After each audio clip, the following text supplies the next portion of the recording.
छोटे शहर में रहती थी। मानसी एक अमीर घर की लड़की है। उसके माता पिता ने उसे बहुत लाड़ प्यार से पाला है। आज तक उसने सिर्फ पढ़ाई और दोस्तों के साथ घूमना फिरना ही किया था। उसकी उम्र अब शादी की हो गई थी। एक दिन मानसी की माँ ने मानसी के पिता को याद दिलाते हुए शादी की बात की।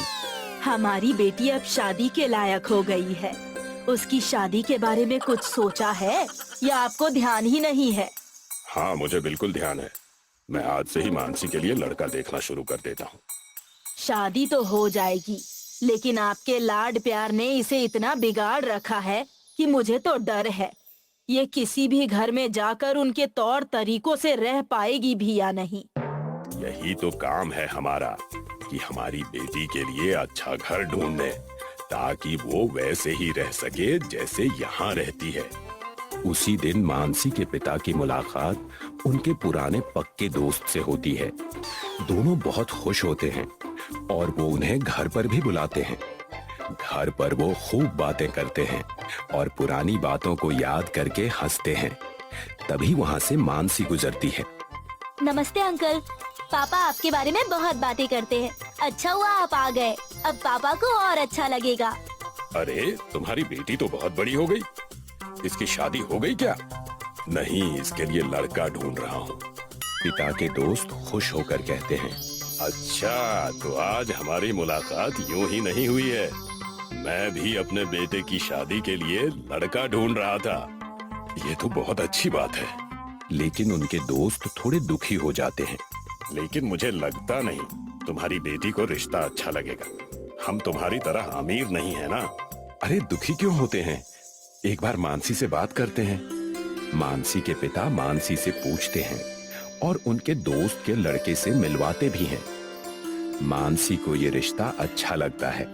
उसे लड़का भी पसंद आ जाता है। दोनों दोस्त बहुत खुश हो जाते हैं। मानसी की शादी हो जाती है और वो अपने पति रवि के घर जाती है। उसकी सास और ससुर उसका स्वागत करते हैं। आओ बहू, तुम्हारा स्वागत है। हमारा कमरा कहाँ है माँ जी? यही कमरा है। एक किचन और अंदर एक और कमरा है। अभी तुम नए दूल्हा दुल्हन हो तो तुम अंदर वाला कमरा ले लो। मानसी अंदर वाले कमरे में जाती है, लेकिन उसे इतने छोटे कमरे में नींद नहीं आती। रवि, एसी चला दो ना, बहुत गर्मी लग रही है। एसी तो नहीं है, पर जल्दी ही ना सेकेंड हैंड ले आऊंगा। अभी खिड़की खोल देता हूँ, तुम्हें अच्छा लगेगा। जैसे ही खिड़की खोलते हैं, गाड़ियों का शोर बढ़ जाता है और उसे फिर नींद नहीं आती। मानसी सुबह लेट तक सोई रहती है। उठो बहू, आज तुम्हारा पहला दिन है। कुछ बना के खिलाओ। मुझे तो कुछ बनाना नहीं आता, लेकिन मैं जरूर कुछ खिलाऊंगी। सास को लगता है वो खुद से कुछ तैयार करके खिलाएगी, लेकिन मानसी ऑनलाइन खाना ऑर्डर करके घर वालों को खिला देती है। सब खाने बैठते हैं। अरे, इसका स्वाद तो एकदम बाहर के खाने जैसा है। मुझे नहीं पता था मानसी ऐसा खाना बनाती है।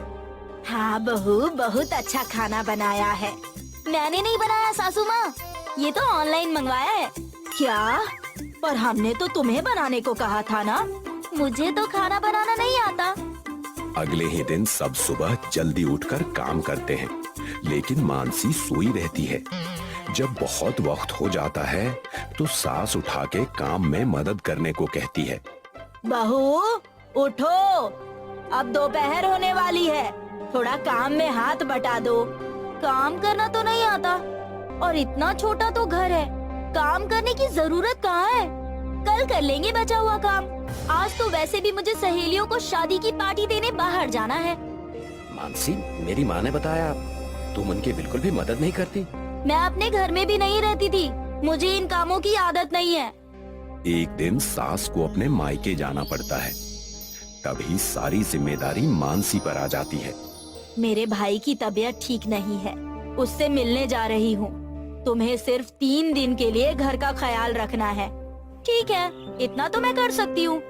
अगले दिन रवि ने सुबह जल्दी उठाया और मानसी से टिफिन तैयार करने के लिए कहा। मानसी उठो, मैं और बापूजी ऑफिस जा रहे हैं, जल्दी से खाना तैयार कर दो। मानसी ने सोच रखा था वो ऑर्डर कर देगी। लेकिन सुबह इतनी थी कि सब बंद था और अब उसके पास खाना बनाने के अलावा कोई और चारा नहीं था। उसने YouTube से देखकर जैसे तैसे खाना बनाया और पैक करके ससुर और रवि को दिया। दोपहर में जब उसने खुद खाया तो इतना खराब बना था कि वो खुद नहीं खा पाई। शाम तक बर्तनों पर चूहे और मक्खियां आने लगे। उसने सोचा नहीं था ये भी करना पड़ेगा, इसलिए उसने बर्तन भी धोए।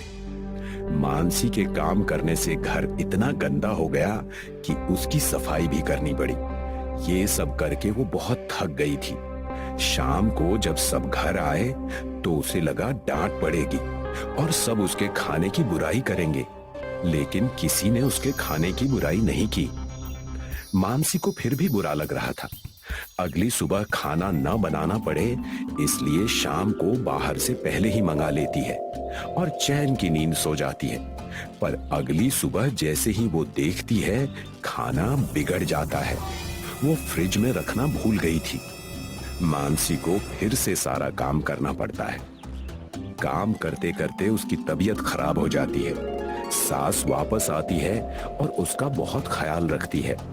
मानसी को इतना काम करने के बाद एहसास होता है कि उसकी सास को कितना ज्यादा काम करना पड़ता है, और जब तबीयत खराब होने के बाद उसकी सास इतना ख्याल रखती है और इतना खराब काम करने के बाद उसको कोई कुछ कहता भी नहीं तो उसे बहुत दुख होता है।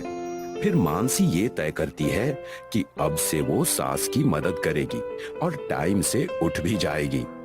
मुझे माफ कर दीजिए सासू माँ, मुझे पता नहीं था आपको कितना काम करना पड़ रहा था। ऊपर से कितनी बार मैंने आपका काम बढ़ा भी दिया। अब से मुझसे जितना हो पाएगा मैं आपकी मदद करूँगी और खाना बनाना भी सीख लूँगी। मानसी ने ठीक होने के बाद काम करना शुरू कर दिया और धीरे धीरे खाना बनाना